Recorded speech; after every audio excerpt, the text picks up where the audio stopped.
From Levini's Pavilion at Harvard, this is the Ivy League on ESPN. The Columbia Lions have won 4 games in a row, and they put that streak on the line tonight against the Harvard Crimson. Hi everybody, Justin Gallanty, Andy Town, Connor Clement on the sideline. So glad you could be with us for this one. Well, in 2 weeks, the Ivy League tournament will be played right here at Levini's Pavilion, and it's a very tight race to the finish. Well, let's look at our players to watch for this one. First for Columbia, the outstanding first-year Abby Shue, who laid 31 on the Crimson the last time these two schools met. For the Crimson, Lola Mullaney's had a great rookie year as well. 3 times she's been the conference's Rookie of the Week. Pace will be very important tonight. Columbia is the #1 scoring team in the league. Harvard wants this game played in the 50s. Hi everybody, Justin Gallanty, Ben Altscher, so glad you could join us this evening. Well, this year has not gone the way Cornell has wanted. 8 straight losses have taken the Big Red out of the Ivy Madness race.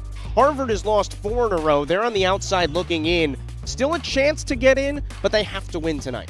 7 to shoot. Mullaney, deep triple, got it! Shot clock down to 10, around a screen. Mullaney one more time, she's got it! Red hot early, Lola Mullaney.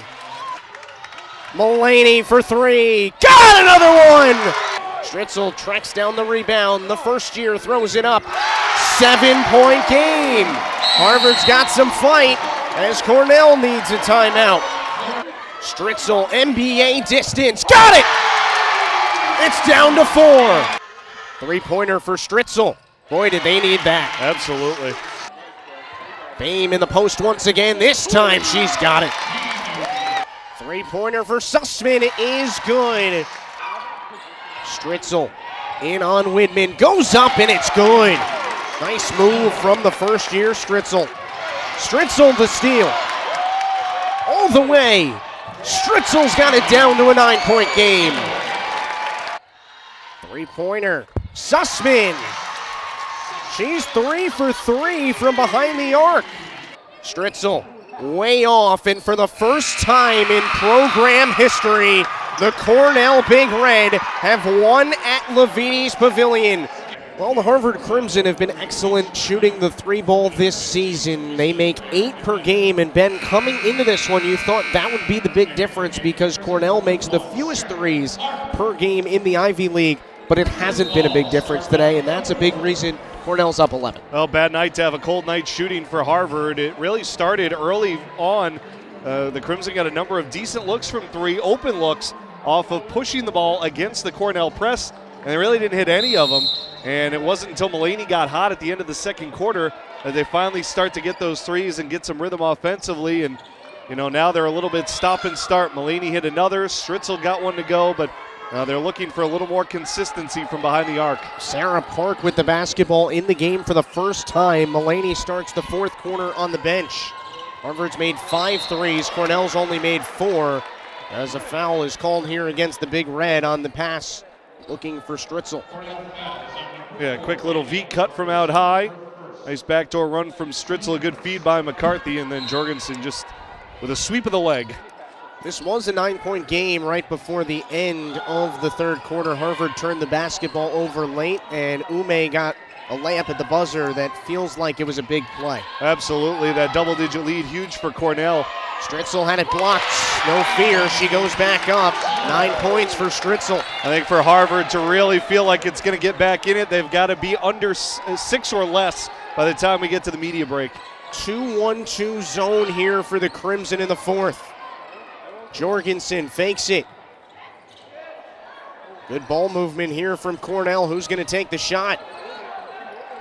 And Benefo unable to hit another offensive rebound. Now the zone has done a good job forcing Cornell into tough shots, but they've not gotten rebounds off of it. 13 offensive rebounds in the game for Cornell. They average nearly 15 per game. Best in the league.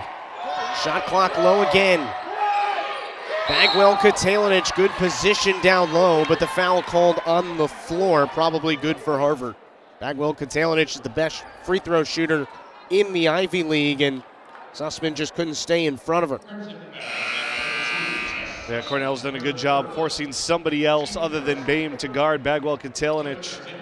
And she has just bullied every other one of the Harvard guards in that low post. So the shot clock resets to 20. This is a very long possession here for Cornell at the beginning of the quarter, as this time the foul's against Mullaney. Crimson got in foul trouble in that third quarter. They had 5 very quickly. Cornell didn't really take advantage of the line, but almost all of the key players for Harvard now have at least 2 or 3 fouls.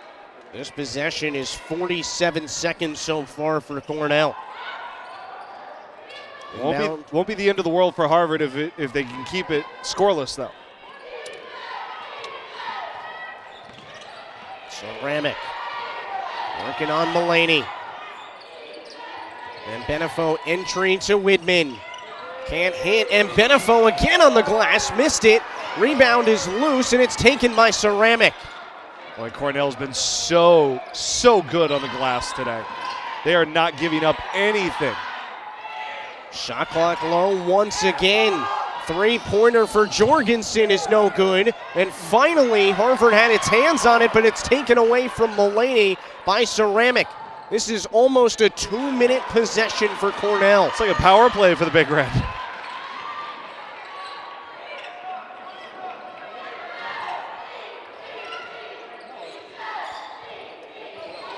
Levy working with Bagwell, Katalinic in the post, and Benefo's jump shot is no good. And finally, Harvard has the basketball with Mullaney. And a reach-in foul here goes against Widman in the backcourt. Mullaney helped up there by Levy. So you know what? It took 2 minutes, but you got to stop, so I guess it's all right for Harvard. Yeah, I mean, in the end, they're no worse off. It's just they have a little less time to work with now, so you know, they're going to have to be that much more efficient on offense. It just gives them a little less breathing room in terms of their window for a comeback. Stritzel playing big minutes down the stretch for Harvard. She's in double figures for the second time this season. The other time she had 17, and here a perfect pass, but McCarthy blew the layup. And again, if you don't give up offensive rebounds on this end, you can afford to miss one on that end. But if you're going to give up a 2-minute possession, you got to make that layup. Bagwell, Katalinic airballs it. Good box out by McCarthy. It looked like Widman might have a chance at that, and McCarthy didn't let her get her hands on it. Yeah, smart just to keep the body on the body. Don't allow Widman a path to the ball. Once again, this is pretty much a must-win game for Harvard with only 2 left after this in the regular season. Mullaney to the rim. Missed long on a layup. Offensive rebound for Boehm, and she is fouled, but those are 4 points Harvard's left on the table. Absolutely. Mullaney doing the exact right thing. Had an option, take it to the rim or kick to an open shooter, elected to take it herself. Very capable of making that layup. And it's, you know, one she knows she should have. 11 rebounds now for Boehm. 3 points away from a double-double. McCarthy's got to get it in, and that's a bad pass. The ball is loose, and it's taken by Ume, and that's a bad turnover for Harvard. Still plenty of time and only a 9-point game, and Harvard can fill it up from behind the arc very quickly. Well, they can, but again, their window keeps shrinking the more they keep mis-executing on offense. Mulroy back in the game, no points for her, 0 for 7 shooting. And Benefo, big size advantage, can't get the lay-in. Another offensive rebound for Cornell. Credit Ume going over the top of Levy for that tip. In and out on the jump shot for Ceramic. And another offensive rebound, but a block for Boehm. She has 6 of them, and a reach-in foul against Cornell. Now, this has been a super physical game. I am almost a little surprised at the level to which they are letting these players really battle underneath. There's a lot of tugging, pushing, shoving, ripping at the ball. We're doing that over here as well. I know, and I'm not letting you get any of my space here at the table. 14 fouls already against Cornell in the quarter. That could be a big story if they put Harvard in the bonus soon. Mullaney, huge shot! This is as close as it's been since the first quarter. 6-point game. That's got the crowd back into it here as well. 17 for Mullaney, her 5th triple. She's made the most threes in the Ivy League this season. Ume into the corner. Ceramic step back. Oh, the iron unkind, but another offensive rebound for Widman. That is the 19th offensive rebound of the game for Cornell. Just an absurd total. and only 5 second chance points somehow remarkably. It's amazing. Mulroy with 5 on the shot clock. Ume's got to throw it up, and she gets the roll.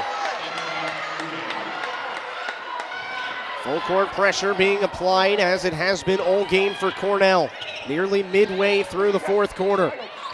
Sussman from the elbow, thought about it. Stritzel, good ball fake. She misses badly on the elbow jumper. Didn't totally shake the defender there. Would have been better served, I think, to keep going. Might have had an opportunity to drop it down to Boehm. 3 players in double figures for Cornell. 1 is on the bench in Bagwell Katalinic. Another block there for Boehm. Out of bounds off of Harvard with 4:38 to go in the fourth quarter. Crimson are trying to stay in this one, still down by 8 here from Levites.